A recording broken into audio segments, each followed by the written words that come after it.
Sonic has always had a fucking deluge of spin-offs. There's a mountain of the things: puzzle games, pinball games, and most naturally of all, racing games. Given Sonic's relationship to going fast, it makes sense. Sonic Drift was the very first of Sonic's many forays into racing, released in 1994, exclusively in Japan, and it's on the Game Gear. Sega's answer to the Game Boy, far more powerful, in color, backlit, and of course less successful. While initially locked in Japan, Drift would eventually leave both the Game Gear and the Land of the Rising Sun, being unlockable on the GameCube version of Sonic Adventure DX, and included on Sonic Mega Collection Plus for the PC, PS2, and Xbox, which is how I played it through Xbox 360 backwards compatibility, so I could have it through HDMI. While it's disguised as a kart racer like Mario Kart, Sonic Drift is actually a 2D arcade racer, based on Sega's own Outrun franchise. There are only two buttons, one to accelerate, one to brake. While on a straightaway, vehicles can be moved left or right, while on turns, turning is used to attempt to stay on the track, as going around a corner causes the character to slide outwards. Driving off the track slows the racer down, while hitting obstacles, signs, trees, whatever else, completely stops the character briefly, forcing them to re-accelerate. To aid in cornering, players can tap or hold the brake while still holding the accelerator to drift, tightening their turning on corners, but drifting too hard or long causes a spin out, which causes a brief stop. One major issue with the gameplay in general is the very limited ability to see ahead, simply because the Game Gear couldn't render it, I suspect. Turns come up fast. It can feel difficult to tell when things are coming up and causes a lot of issues. While there's a map, it's situated above the actual gameplay, making it hard to look at and focus on. While many turns do have arrows that signpost them, some just don't. And the placement of the signs isn't exactly consistent either, sometimes coming a second before a turn, sometimes 5, making it hard to judge.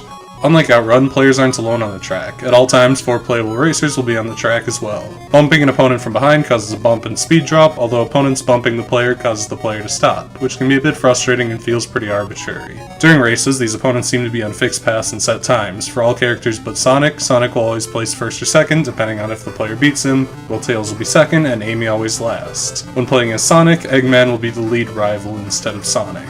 To add a bit to the more kart racer nature of the game, there are also power-ups. Rings can be used to activate character-specific powers by being spent in 2s. The jump spring launches the player into the air, this steers them around corners and gets them around opponents. High speed is a flat speed increase, and invincibility completely breaks the game, making the racer immune not only to obstacles and other racers, but from the slowdown from being off the race course. Collecting this is a near instant win, as AI racers can interact with power-ups or use their rings, with the only downside being one, that it eventually ends, but after about 30 seconds, much shorter than the length of a lap in most tracks. And keep in mind, since power-ups are in fixed locations, it means that the player can pretty much go forever if they can keep collecting it over and over every lap. The only other weakness is that picking up another power-up overwrites the invincibility. Drift has 4 playable characters, each with their own stats and unique ability, although it isn't a balanced spread. One character is much better than the others. Sonic doesn't run for some reason, to make it fair for everyone else, or just because it's far easier to sprite. I guess I'll leave that up to you to decide. Sonic accelerates fairly quickly and is the fastest character by far, but as a downside has terrible handling, while his unique power is Dash, the high-speed power-up on command. For high-skill players, I imagine Sonic is likely the best character in time travels and the like. He's fast and can instantly recover from mistakes by suspending rings. That said, I found Sonic incredibly frustrating. Perhaps it's the lack of familiarity with this style of gameplay and racing, but Sonic left an awful first impression by being incapable of staying on the road.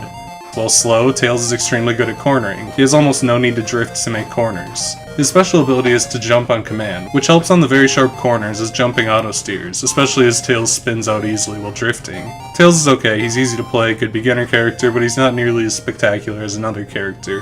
Eggman is fucking terrible. He's fast when he gets going, but his acceleration is by far the worst in the game, like, comically bad. Any mistake, any bump, any spin out is a near instant loss just because it takes him so long to accelerate. It's even worse if in front, because each and every bump from opposing players resets his acceleration. Wanna know the funniest part? Winning a race sets the winner in front of the pack for the next race. If Eggman is in front, he has to politely move to the side to let the second and third place racers pass him. If he doesn't, he'll get decimated by bumps. And if all that wasn't bad enough, his special power is a landmine that's supposed to slow down opponents, but since the AI racers can interact with items, they're immune to it. Presumably it functions in the multiplayer mode, which is played by Game Gear Link cable, although Sonic Mega Collection Plus also has the option to emulate 2 copies of the game for multiplayer, which is an incredibly nice touch that emulation collections rarely include. Looking at you, everything on the Virtual Console. Finally, Amy is the best character. Amy, what is going on with your car? Why is it alive? It has a mouth and eyes. What is this? Why is this? Is this a Sonic character that time forgot?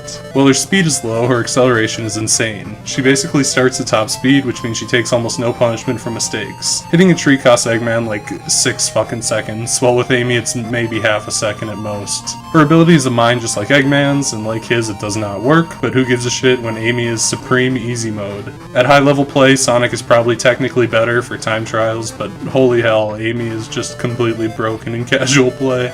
The game generally looks nice. Each Grand Prix is made of 6 courses. All 3 Grand Prix use the same level themes, and all are based on each of the zones from the first Sonic game: Green Hill, Marble, Spring Yard, Labyrinth, Starlight, and Scrapyard. And each captures those original zones really well, and are fairly detailed for the small screen real estate they're given. The game's strangest decision is that the actual gameplay is relegated to the bottom half of the screen. The top half displays the map and ring counts. 2 issues. The map isn't updated accurately. For example, it'll still say the player's on a turn when they aren't, or vice versa. This means taking attention away to watch the map isn't an option, especially given how inconveniently it's placed. Paying attention to both halves of the screen is nearly impossible. Meanwhile, the ring counts are displayed in a set order. Sonic is always on the top left, Eggman is always on the top right, and on, which makes it hard to check the ring count at a glance because you're never exactly sure where you are mentally. Despite that, I think it's a generally good-looking game for what it is, which is, you know, something I'd love to say about the music, but can't really. It's not that the music is bad, like Sonic Chronicles or something, it's just very bland. Nothing sticks out or is memorable. The music isn't even particularly energetic, which is really weird given that if nothing else, the Sonic series is known for energetic bangers. Why not just use the songs from the original game that the level themes are based on? They're already done, catchy, and fast-paced just like a racing game needs. Obviously they'd need to be compromised to work on the weaker hardware, and they couldn't have included the fantastic bass that makes Sonic's Genesis music stick out so much. Sonic's composer was a bassist after all. But it couldn't have been much worse than the lifeless music we got. The game only has 2 modes outside of the multiplayer mode. Grand Prix goes through one of the 3 cups, green, yellow, and red. While green is supposedly the easiest and red the hardest, it isn't so much that way in practice, as yellow and red tend to have more power-ups despite their slightly windier paths. Track layout isn't particularly distinct, there's no unique track elements, just flat race courses with more or less curves at different angles. Grand Prix scores points based on place. First gets 3rd, 2nd 2, 3rd 1, and 4th nothing. At the end of a Grand Prix, the winner is the racer with the most points. On the Red Grand Prix, if the player got first in every race, they get a brief ending for their character alongside the game's credits. Just a few short images of the character celebrating. Other than that, it's just free run, a time trial mode. Sonic Drift is a tough sell. It was packaged with the Game Gear, so it's very hard to say how well it would have sold if it hadn't been. But it did have the popularity to get a sequel, which is apparently better. That said, the game isn't really that fun. Even at its best, it's an hour-and-a-half long game with 1-minute races. Probably would have been good as a pick-up-and-play thing in the past, but the gameplay is just absolutely mediocre. The most fun character by far is Amy, and even then it's still just a very easy and simplistic game. Bad Sonic games can sometimes coast by on their music, and Drift doesn't even have that. It's hard to call Sonic Drift outright bad or anything like that, but it's also very far from good. It is a very thoroughly mediocre racing game with a slight Sonic bend to it. It's just a hard game to care much about. So this is yet another little interim video. I've finished playing through Gold and Silver, I'm starting Crystal, still gonna be a while. Somewhere in here I'm gonna make another Sonic video to fill some more space. There's more movie stuff that's coming along, movies coming out. Why It Sucks is gonna make a comeback. So subscribe, check out the Letterboxd if you want to know what we're watching. Thank you, bye.